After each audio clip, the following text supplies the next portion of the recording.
All right, look, adolescence is not a problem to be solved. It's a wilderness season. It's a rite of passage, and we all have to go through it. And if you try to rob a teenager of those years and try to make them skip it, or don't let them push against the boundaries that typically go in that adolescence period, you're robbing them of figuring out who they are and why they're here. So no sense of purpose, no sense of self, no independence.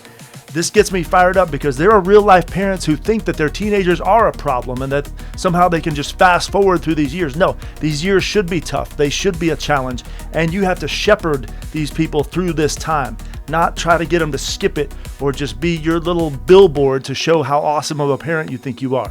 All right, I'm gonna calm down for a second, but I'm Trey Tucker. I'm a mental health therapist.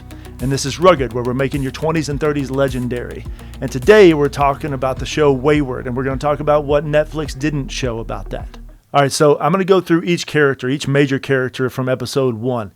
And I haven't watched ahead, so I'm just discovering this one episode at a time right along with you. So some of the thoughts I'm going to talk about with these characters, first, I might treat them as real people because I get so fired up about it, and they're pretty realistic. A lot of the time, I'll tell you this later, but there's some real life wilderness programs and therapeutic schools that aren't too far from what's going on in this show, and I'll explain that in a second because I've had some personal experience with either having a role in sending teens to therapeutic schools or wilderness programs.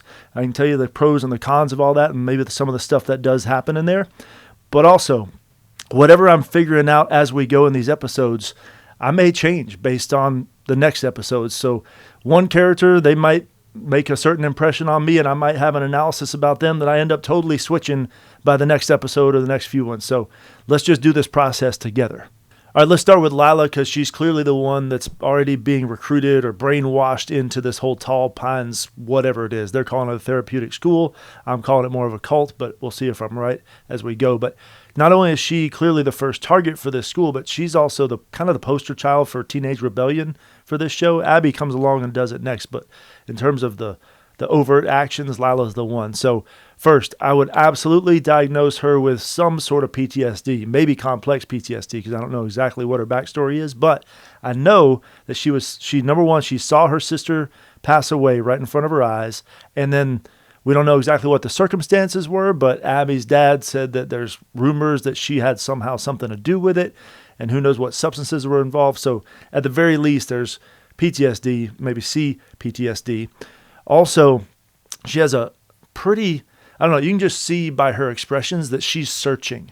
She's searching for what I think is acceptance, because the scene when she walks into her house and she tries to talk to her mom and her mom is too high to even notice her or respond much, there's obviously no attachment there. So that's going to cause any teenager to not only search for attachment and connection, but also that's going to cause a teenager to rebel. I'd say probably 75% of the time when a teenager is really rebelling and you can't figure out why, it's because they feel disconnected and they feel like they don't belong and they're trying to figure out, well, how do I get somebody that's going to accept me? And so a lot of times they think, well, if everybody's ignoring me, then I'm going to get attention somehow because some attention is better than no attention. So I'm going to rebel. I'm going to cause trouble.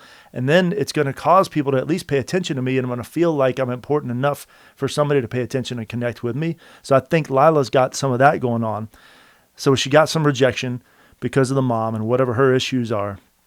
She probably lives a pretty solo life at home. I don't think we know the backstory on dad yet. But then when she was over at Abbie's house, and not only did Abbie's dad say something about the whole her involvement with the sister's passing, but also what did he call her? I don't know. There was something else he called her or accused her of when she could hear it, but he didn't know she could hear it. So I mean that's major rejection as well, and you could see it on her face. You could see that sinking look on her face, and it was almost like she got a punch to the gut there. So I think rejection is going to be a regular theme with her, and so. That also, not only it causes somebody to rebel, but it also causes somebody to be more susceptible to be manipulated. Because again, if you feel like you don't have anybody you belong to and you don't really know who you are, you don't really know your sense of self-worth, somebody who's looking to manipulate and to twist your brain up, they can spot that. They have this almost supernatural ability to spot that in people, that weakness, what they would perceive as a weakness or an opportunity to go in and offer what seems like the solution to those people. So that's partly at play going on here. And then also, she seems like a really loyal friend. Like, yeah, she's rebelling and she's searching and all that, but she's defending Abbie to Abbie's parents, and she's sticking by her. And you can tell there's a true deep connection with the two of them. There's also, toward the end of the episode, there's evidence that Lila's already being brainwashed, because the school counselor who gave her the brochure and showed her the video. I loved seeing the video going to the VCR there. That was awesome, but old school flashback. But you could tell that somehow that had an effect on her, because toward the end of the episode, she even asked Abbie, like, well, what if there is something wrong with me, or do you think something's wrong with me? So somehow they're already starting to brainwash her in that direction toward Tall Pines. Also, just a little kind of side note, that school counselor, I know they only showed him for a few minutes, but he's absolutely coming back in future episodes. I don't know how, I don't know what the role is going to be, but he's in on this whole conspiracy with Tall Pines. Another angle on this, I don't just care about the psychological aspects of this show or people in general. I'm also looking at the spiritual angle, because really we are mind, we're body, and we're spirit, and all three of those are integrated. So if one of them's off, it's going to have an effect on the other too. So there's always a comprehensive integrated cause going on here. So specifically with this wound of rejection and this wound of lack of attachment with Leila, from a spiritual angle, that causes us to, all kinds of different possible responses, but it causes us to seek out belonging. And the world is going to offer us counterfeit belonging. It's going to, whether it's friends who don't really care about us, or images on a screen that seem like they're going to offer you connection and acceptance, and then they just leave you more empty.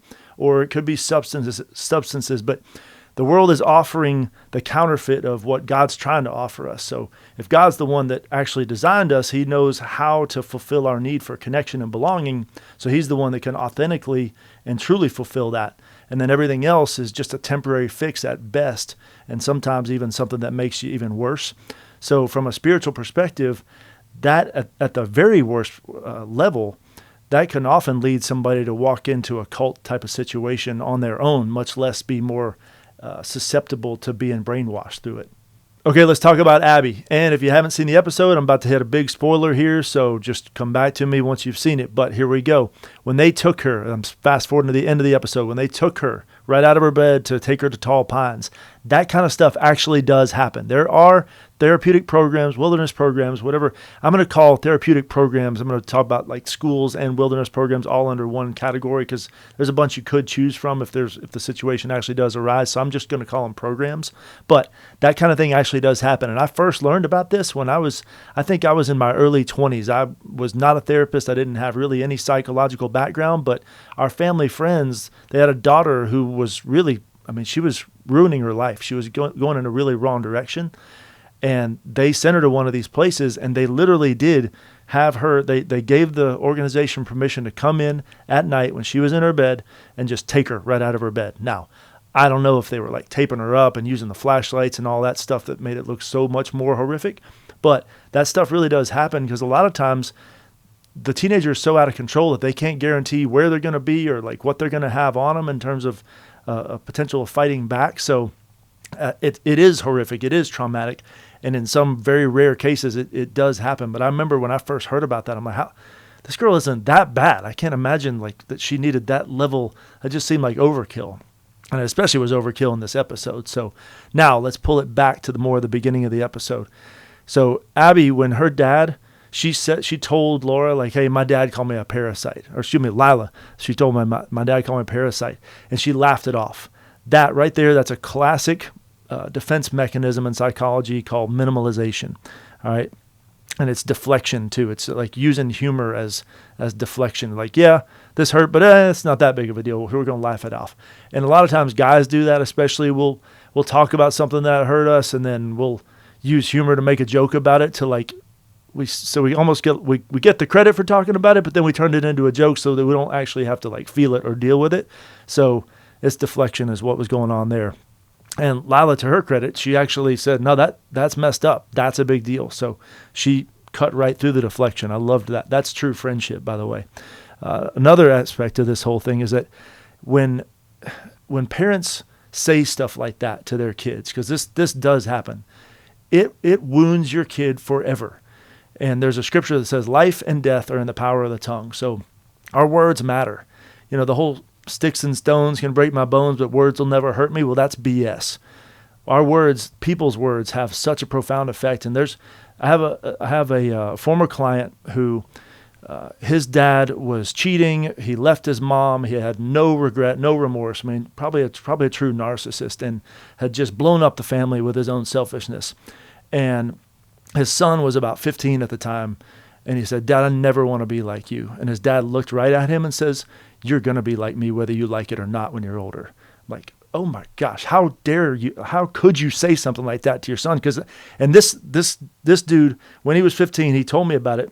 And to this day, because I still know him, I know that has stuck with him all these years. And he is deathly afraid that somehow that pronouncement from his dad is going to come true, almost like a curse. So he regularly has to check himself to make sure, like, am I becoming like my dad?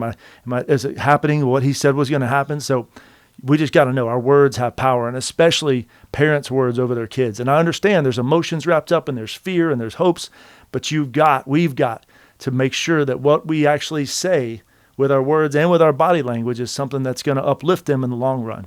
Yes, you definitely have to tell them the truth, and you definitely have to correct them and discipline them, and you got to give them tough love at times. You also got to make sure your words are not, you got to think, are my words to make me feel better, or are my words to help put them on a better path? Because a lot of times those insults that parents can throw out there, whether directly or passive aggressively, those are words that, like, we just feel better because we got it off our chest. We can't do that. All right, another thing about Abbie's parents, they are totally using her as a trophy, as a billboard to show off to the high society people that, look how great parents we are. Look, both of our daughters are perfect. Look at Claire over here playing the piano. And then all of a sudden Abbie walks in with her torn jeans, looking dirty, and what they call her some sort of hippie. We told her some sort of joke about her being a dirty hippie or something. So that was not only the discouraging words they put over her, but also they said it in front of other people. So it's a double traumatic effect on the kid when that happens. So this style of parenting it's true narcissistic parenting, first of all, because it's all about how can my kids make me look good. And I always wonder, why do parents like this, why do people like this even decide to have kids in the first place? If you're not going to really spend quality time with your kid and you're going to insult them when they don't fit your exact idea of how they should look and how they should act, like it's like Abbie said, how did you think parenting was going to go? Like this happens in real life so much that it still gets me fired up just seeing it in a fictional show like this, because just because it's a fictional show, they're actually pulling it from real life. There's so many parents like this. And unfortunately, I've seen it so many times over and over. And when a teenager or a college student ends up in my office, at least half the time, they ain't the ones that need to be in my office. It's the parents that need to be in my office. And the kid or the teenager or the college student, they're the ones that are having to deal with the fallout of the fact that the parents are narcissistic and just trying to use their kid as that billboard, that trophy to show off how great they are. So her parents are the perfect examples of this. And I think what usually goes on here is the parents are just trying to fill a void. And we all have the voids, and we all have the responsibility to decide how are we going to fill the voids. So many parents, both in this show and in real life, they're using their kids to fill that void. And of course, there's all kinds of other options, unhealthy options of how to fill the void. But man, not only you're messing yourself up by using your kid to fill your own void, because that ain't going to work. You're also messing your kid up by using them to try to fill your own void. So that's enmeshment. So we got all kinds of psychological aspects going on here. And from a spiritual perspective, Scripture talks about how our kids are like arrows in our quiver. It's an old word for like the pack that an archer would carry his arrows in. So these are your kids. You're supposed to shape your kid and then send them out into the real world, just like you would shape an arrow and an arrowhead and make it sharp enough to then send out into the air. So our kids are not about us. They're not the things that are supposed to fill the void and make us look good. They're supposed to be a way to fulfill our purpose and to spread the light and God's presence all through the earth. The kids are our responsibility. They are not our ownerships or back to a problem to be solved. It's on us to raise them up so that they can accomplish even greater purposes than maybe what we've already accomplished. So another little, Easter egg, maybe you could call it. I noticed when the Tall Pines people were taking Abbie, the song Freebird was playing, and the specific lyric that was playing right before they took her was, "This bird you cannot change." So the irony of that, I have no doubt they wanted that lyric as the very last lyric before the invasion and they took her, because in her mind, you ain't changing me. I'm rebelling. I'm sneaking in at night. And like that whole mindset just gets crushed by that spirit of, that spirit gets taken by her being taken to Tall Pines. And I think, and this is, well, I'm going to give you a little teaser. We're going to talk about this more when I talk about Evelyn. It reminds me of the movie Get Out. But I'm going to show you between the hypnosis aspects of what's going on here and some of the other brainwashing techniques, there's a lot of overlap with that movie, and I'll explain that in a minute. All right, now let's move to Alex. Let's start right off the bat where he's really hyper vigilant. And that can come in really handy because a lot of people who have been through trauma, they're super observant about every kind of detail that happens around them. And that can come in handy. That can also come, I don't know, it gets really exhausting a lot of times. And I think it starts to bleed over into Alex's relationship with Laura, because even at one point, Laura even says, don't do what you always do, is hyperfixate or get fixated. And fixation or hyperfixation is a symptom of PTSD. And they reference something that happened in the past with Alex and Detroit and the previous police job. They haven't fully explained what that is yet, but there's something that caused some sort of wound. I don't know if it was a false accusation about the unnecessary force or something, but there's been some level of trauma to cause that hypervigilance.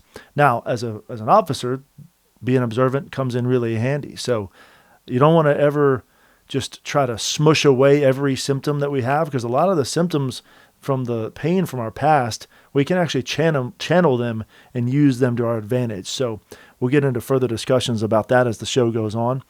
Also, being observant, that means you can notice things about people that they probably don't notice about themselves and that they don't know that they're communicating. So there's even one part where Alex says, hey, just like Evelyn, I can see right through you. So there's a level of like being able to read people on a subconscious way. Also, Alex sets himself up as the dissenter, almost maybe the future whistleblower, when Evelyn comes into the police station and gives the whole speech about Riley. And we're going to talk about that terrible speech and why it got applause and all that in a minute. But you could tell that when Alex pushed back a little bit against some of Evelyn's story, there was a coldness in the room. He got the side eye, and Evelyn kind of brushed it off, and you could just see there's a little bit of a dissenter going on in Alex. And I love that, because somebody's got to be courageous enough to break through some of these lies and manipulation. And then finally, when they were riding in the car, Alex and Dwayne said, hey, look, brotherhood's a state of mind. And it was almost like an attempt on the surface to make Alex feel like, hey, you're one of us, you're one of the brothers here, everything's good, you're welcome in this open-minded town. But to me, with the way Dwayne's been acting, I think he's in on it too at some level. So I think he's trying to give this false sense of belonging to Alex so that he can try to win him over and make him not start asking questions, make him not be the dissenter or the whistleblower, just letting him know with this kind of false sense of security, like, yeah, you're one of the brothers, you're one of us, but truly false motives.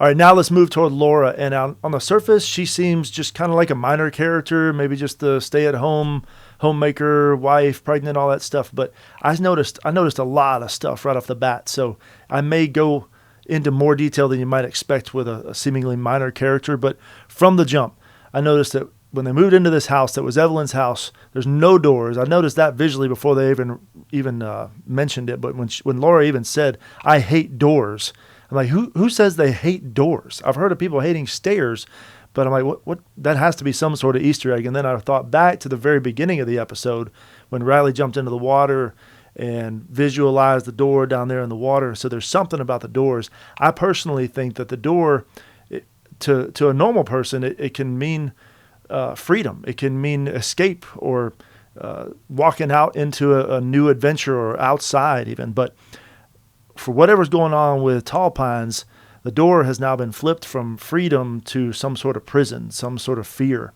And it reminds me, like, a lot of the activities we engage in that the scripture would call sin. Sin feels like freedom until you try to stop. And Tall Pines, it presents itself as the solution, you're going to love it here, and all the fun marketing tactics that they use. So they draw you in saying, yeah, this is what you need. This is going to fix you. And then when you try to leave, you realize this wasn't freedom at all. And that's what happened with Laura. She said, look, I went to Tall Pines, and she said, I hated it at first, but then she said, like, later I realized I credit it for my turnaround. And that may be true. It might have helped her in some ways, but that is classic survivor. I don't know. It's revisionist history from a survivor standpoint, because when someone is in the midst of it, when Laura was in the midst of it, she was being groomed, I have no doubt. And maybe they'll fill that backstory in. But grooming involves really somebody who's charismatic, who's making you think that they're all about you and wanting to care for you. But ultimately, they're trying to rewire your brain to make you think that everything that they're doing, no matter what, is for your benefit. And it always starts out like love bombing and gaslighting eventually, and then just straight up harmful tactics. And I think a lot of times the survivors of this kind of thing, they look back and they can only fully allow themselves to see part of the bad, but all the good. It's like it's another defense mechanism. They're downplaying the coercion. This is the psychological term there. Another thing about Laura is that she calls Evelyn brilliant, and she also says that she's a lot because she likes to be involved and she can see through you. And that right there is another aspect of somebody who's really good at manipulating and potential cult leader situation, because when you take boundaries, God-given boundaries, when you take those away, when you want to be involved in everything, or you have somebody who does want to be involved in everything and can see right through everything and just asserts themselves in all aspects and doesn't respect boundaries, what that's really doing is that's dehumanizing that person. And when you dehumanize them, you can then control them, or you can also dismiss them. I think a lot of times in the whole political world, people just want to label someone as like, oh, they're that or they're this, so that they don't actually have to treat them as real human beings and get to know them and their story. And on this level, it's even more sinister, where you're just blowing right past the God-given boundaries. So another angle or another piece of evidence with Laura is that she walks down to that basement with Alex, and you could see it on her face before she even walks in there. There's dread, there's fear, there's confusion. And then when she sees that door painted on the wall with the ponder word over it, then she just disappears. She says, oh yeah, wait a minute. On second thought, don't try to open that one. She's like, you can tell she is confused in herself. It's almost like something in her is driving her toward it and wants Alex to engage with it. And then some other part of her wants to get away. And obviously in this time she got away, but at the very end of the episode, and again, another spoiler alert, when Riley is passing, the passing words are, she's in on it, Laura's in on it, it being Tall Pines. And obviously Riley's talking about it not being what it seems. And there's some aspect of like through the brainwashing that when Riley saw Laura wasn't really saying anything, but Riley was hearing stuff in his head. It was almost like this telepathy, this secret language that was going on, which indicates another angle of hypnosis. And we can get into that in a second when we get to Evelyn. But some level of PTSD, still having the effects of hypnosis, under the influence in some way, and having the stuff implanted into her mind. It's still in there and giving off vibes both in her and around the other people that have gone through the same types of situations.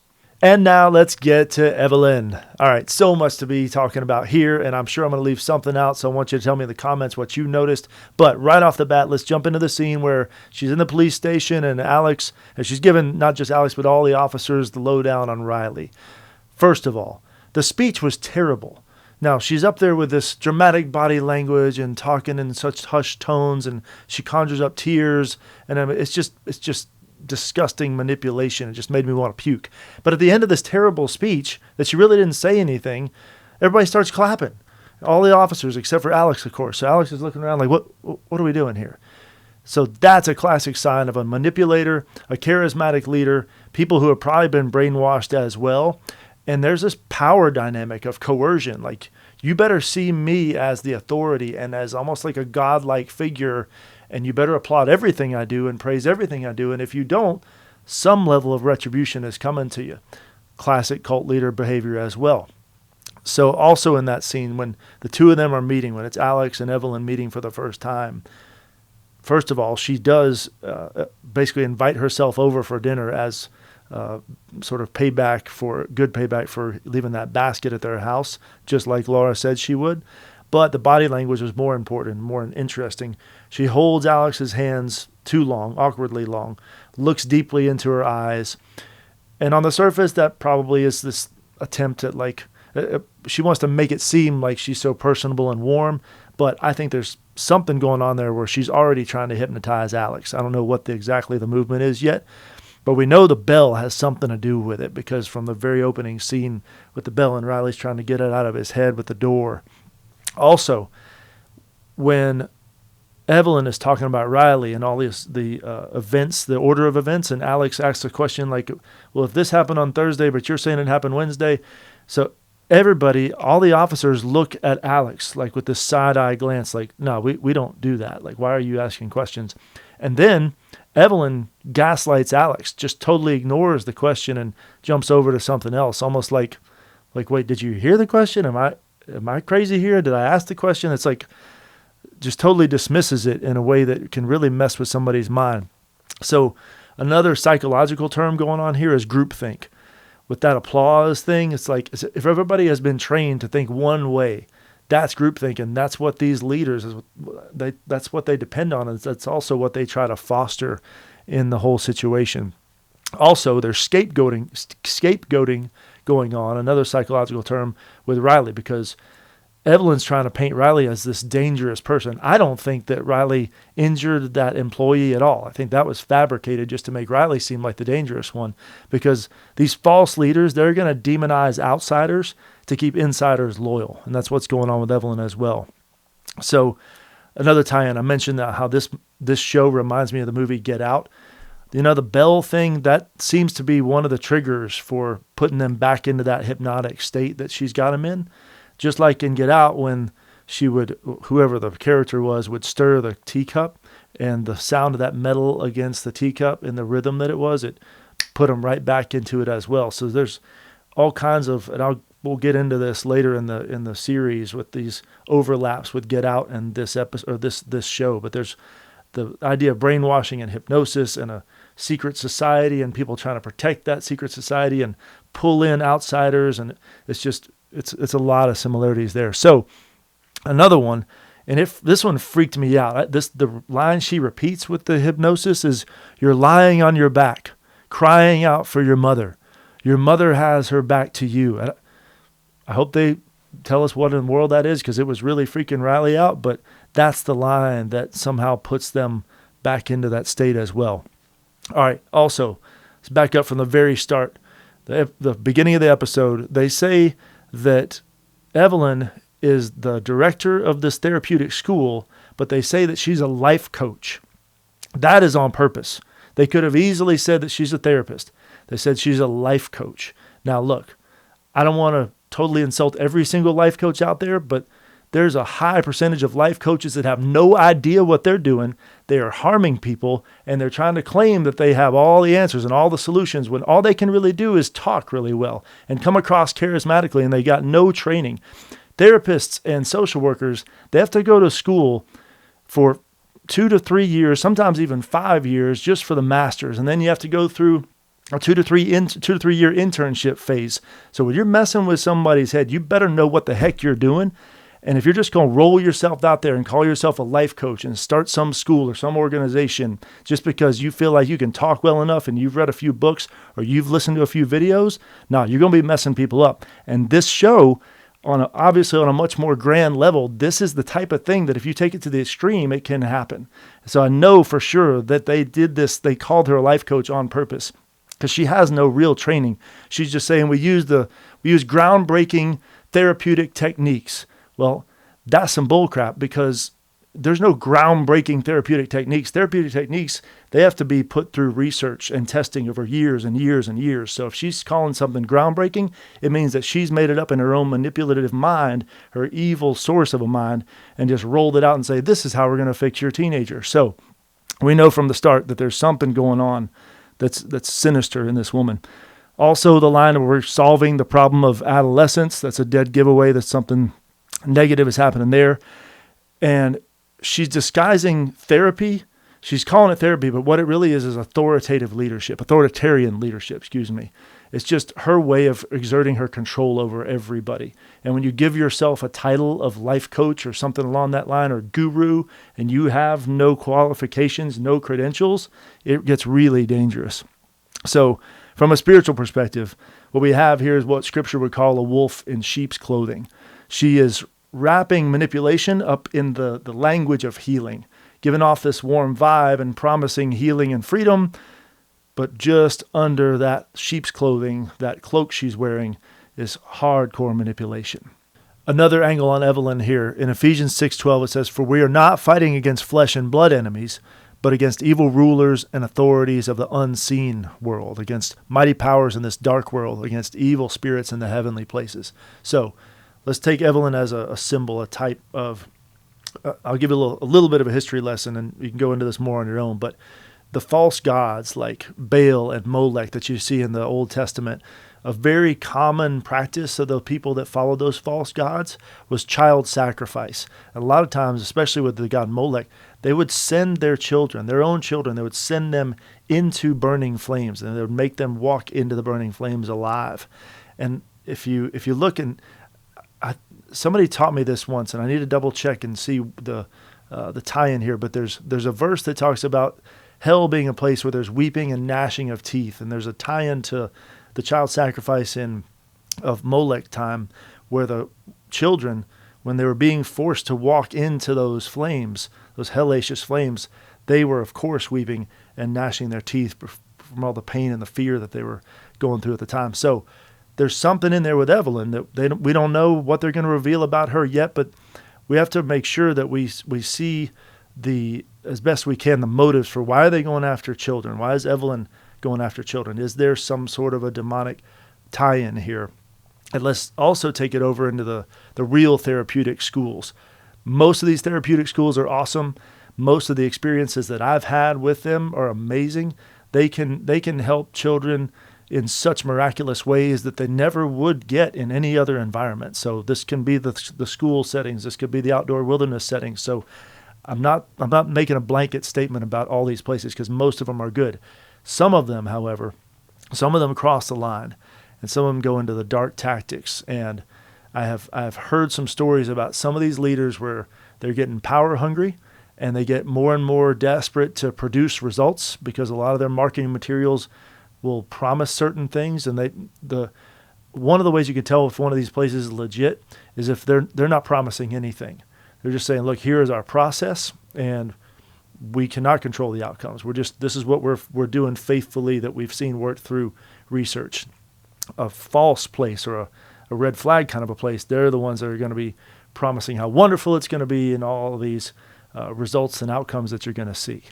All right, so you tell me, what did you agree with? What did you disagree with? I'd love to get into some disagreement, some healthy disagreement. I'd love to hear your take on this stuff. What did I leave out, too? There's so much stuff that I could have said, but I know we're going to save some of that for the future episodes. And again, I'm just discovering this stuff as I go. So if you're ahead of me, give me a little bit of time to catch up to you, because I'm just I don't want to jump ahead and start knowing stuff in the back of my mind. I just want to be fully surprised each time. There's so much life application stuff going on here. And to me, one of the biggest takeaways, it's, you take the tall pine situation, and that's extreme. But if you bring it down, it's not so much like what's going to happen to us if we end up in a bad situation like that. It's what happens to us on the small levels when we start believing lies about who we are.